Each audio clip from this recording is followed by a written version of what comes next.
झारखंड के कई जिलों में 2-3 दिनों से बारिश हो रही है। राजधानी रांची में भी सुबह आसमान में बादल छाए रहे।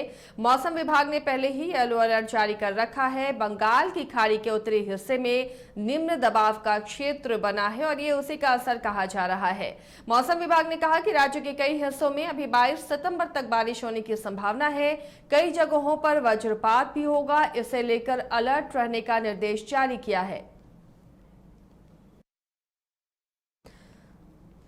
तो मौसम के मिजाज ने फिर से करवट ली है और झारखंड के कई हिस्सों में कई जिलों में झमाझम बारिश हो रही है, जो किसानों के लिए राहत भरी बारिश भी है। हालांकि मौसम विभाग ने इसे लेकर अलर्ट भी जारी किया है, क्योंकि इस दौरान वज्रपात की भी संभावना काफी ज्यादा है, क्योंकि झारखंड के कई ऐसे जिले हैं जो थंडर जोन है और लगातार वहां पर वज्रपात भी होते रहते हैं और इसमें कई लोगों की जान जाती है। तो ऐसे में जागरूकता के लिए विभाग कई तरह के कार्यक्रम भी चलाता है। कई जगह बैनर पोस्टर भी लगाए जाते हैं कि जब बारिश हो या जब आसमान में बिजली कड़के तो आप कैसे सुरक्षित रह सकते हैं।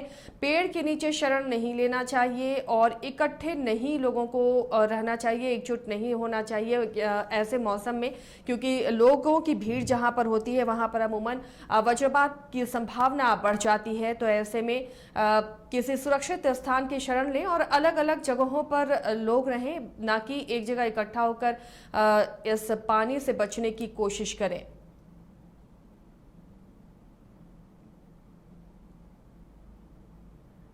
समय पर मानसून नहीं आने की वजह से बहुत परेशान थे किसान, क्योंकि रोपनी का समय था उस वक्त और बारिश इतनी नहीं हो रही थी जितनी किसानों को बारिश चाहिए थी खेती के लिए। लेकिन उसके बाद फिर लेट से ही सही बारिश हुई और अब एक बार फिर से, हालांकि सितंबर का महीना अब खत्म होने जा रहा है, लेकिन इस दौरान बारिश कई इलाकों में हो रही है, जिससे थोड़ी राहत जरूर मिली है।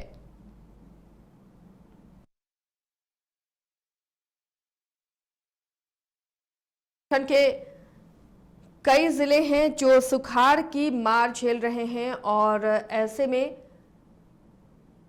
जब बारिश हो रही है तो कहीं ना कहीं कई जगहों पर राहत बनकर ये बारिश आई है और इससे देखना होगा कि किसानों को कितना फायदा होता है। हालांकि इस दौरान मौसम विभाग ने अलर्ट भी जारी किया है, क्योंकि वज्रपात की भी संभावना बनी हुई है, इसलिए लोगों को थोड़ी एहतियात बरतनी होगी। जो लोग जंगलों में जाते हैं या खेतों पर काम करते हैं, तो ऐसे में जब बारिश हो तो सुरक्षित स्थान का ही रुख करें, ना कि पेड़ के नीचे झुंड बनाकर रहें, उससे खतरा हो सकता है। इसलिए अलग अलग जगहों पर लोग बारिश से बचने की कोशिश करें, ये बहुत ज़रूरी है।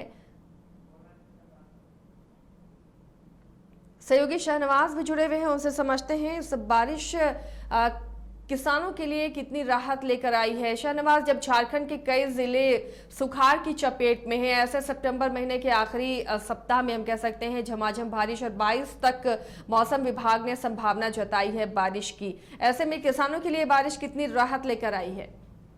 बिल्कुल, बारिश जब भी हो थोड़ी राहत तो महसूस होती है, लेकिन ये बारिश अगर समय पर होती तो और ज़्यादा बेहतर होता, क्योंकि अब मानसून ऑलमोस्ट निकलने का समय आ गया है, उनकी विदाई का समय आ गया है। यही वजह आप देखते होंगे कि खेतों में जो घास का जो फूल है वो नजर आने लगा है। तो जाहिर सी बात है, ये अब मौसम निकल रहा है, लेकिन अब क्योंकि लास्ट ईयर भी हम लोगों ने देखा था, जब मानसून जब ऑलमोस्ट खत्म हो चुकी थी उसके बाद ही बारिश हुई थी, तो थोड़ी बहुत जो कहते हैं कि वो मेकअप करने की जो बात होती है, भरपाई करने की बात होती है, वो थोड़ी बहुत हो जाती है। कल हम लोगों ने दिल्ली विधानसभा क्षेत्र का दौरा किया और खासकर जम्मूरी इलाके में देखा, तो तमाम जो खेत थे वो हरे भरे नजर आ रहे थे। तो उस इलाके में लगातार बारिश हो रही है। राजधानी रांची में हम ये देख रहे हैं कि कई दिनों से बारिश हो रही है और अगले कई दिनों तक बारिश होने की संभावना व्यक्त की जा रही है, जिसमें जोर से जोरदार तक बारिश होगी।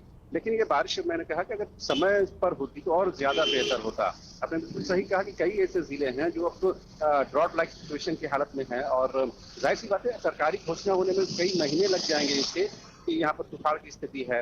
लेकिन जो किसान है, जो जमीन पर काम करने वाले लोग हैं, जो जानकार हैं, वो जानते हैं कि इस बार जो बारिश कम हुई है उसका सीधा खामियाजा पैदावार पर पड़ेगा और पैदावार कम होगी तो जाहिर सी बात है इसका इन्फ्लेशन पर असर पड़ना लाजमी है। यही वजह से लोग परेशानी है। लेकिन थोड़ी बहुत जो बिजाई के समय जो बारिश हो रही है, इससे कहीं कहीं खेतों में पानी आया है और थोड़ी बहुत जो बारिश की वजह से अब रोपनी हुई है और रोपनी जहाँ पर हो चुकी है वहाँ पर कहीं न कहीं अब जो फसल है वो लहलहा रहे हैं। अब देखने वाले बात ये होती है कि अगर अगले कुछ दिनों तक, कुछ वीक तक अगर बारिश कंटिन्यू रहती है तो जाहिर सी बात है कुछ भरपाई हो सकती है, लेकिन तब भी जो नुकसान होने का था वो नुकसान हो चुका है और उस नुकसान का भरना बेहद मुश्किल है। लिहाजा इस बार कई ऐसे जिले आएंगे जिसमें कहीं न कहीं सुखाड़ की स्थिति होगी। मैंने जैसा कहा कि सरकारी घोषणा होने में कई महीने का वक्त लग जाएंगे। सेंट्रल कमेटी आएगी, उनकी यूनिट चेक करेगी, चीजों को मापदंड उनके आधार पर मापेगी, उसके बाद ही वो घोषणा होती है। लेकिन जो जमीन पर काम करने वाले लोग हैं वो इस चीज को जान चुके हैं कि इस बार की स्थिति अच्छी नहीं है। जी चलिए, शुक्रिया शाहनवाज इस तमाम जानकारी के लिए। तो बारिश राहत लेकर आई है, लेकिन जब बारिश की ज़रूरत थी उस वक्त बारिश नहीं होने से किसानों को मायूसी ज़रूर है। कई जगहों पर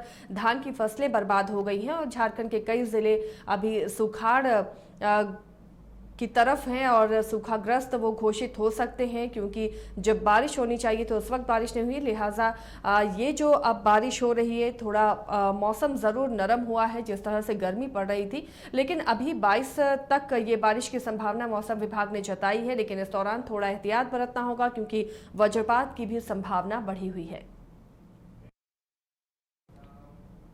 IIT जी नीट एस्पिरेंट्स के सपने को पंख देने आ गया है कंप्लीट सॉल्यूशन इंस्टीट्यूट। यहाँ है smart classroom, 1-to-1 doubt clearing session, ask the expert, video solution और भी बहुत कुछ। मतलब हम करेंगे आपको गाइड, बनेंगे आपके mentor. Foundation classes from class 6 onwards for your bright future.